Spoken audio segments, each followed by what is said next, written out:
ജീവിച്ചിരിക്കുമ്പോൾ ചെയ്യുന്നതാണ് കർമ്മം. അതിനാണ് കർമ്മഫലം എന്ന് പറയുന്നത്.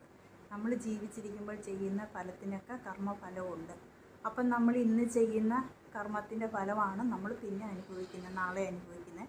പിന്നെ നമ്മൾ അങ്ങനെ ചെയ്ത് പോകുന്നതിൻ്റെ ഫലമാണ് നമ്മൾ അനുഭവിച്ചുകൊണ്ടിരിക്കുന്നത്. അതിന് ദേവീദേവന്മാർക്കോ മഹാദേവനോ ഒന്നും ചെയ്യാൻ പറ്റത്തില്ല. നമ്മൾ ചെയ്യുന്ന കർമ്മഫലം നമ്മൾ അനുഭവിച്ചേ പറ്റത്തുള്ളൂ. പിന്നെ മരിച്ചു കഴിയുമ്പോൾ നമ്മളൊക്കെ കർമ്മം ചെയ്യുന്നു.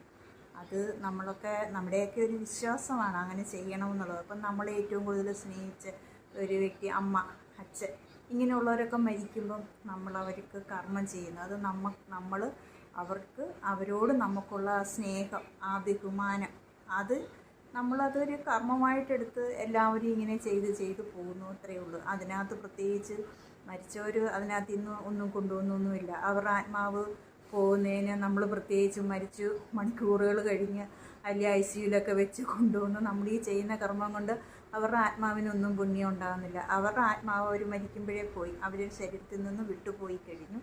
പിന്നെ ഒരു പുനർജന്മം ഉണ്ടാവും എന്നൊക്കെയാണ് നമ്മുടെ പുരാണ കഥകളിൽ പറയുന്നത്.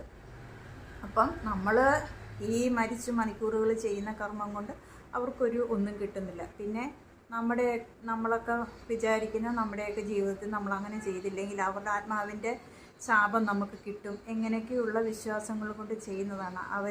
നമ്മുടെ പൂർവികരല്ലേ, നമ്മുടെ അച്ഛനമ്മമാർ ഒരിക്കലും നമ്മളെ ശപിക്കത്തില്ല. അവരുടെ മക്കളല്ലേ, അവർ ജനിപ്പിച്ച് വളർത്തിയ മക്കളെ അവർ ശപിക്കുമോ?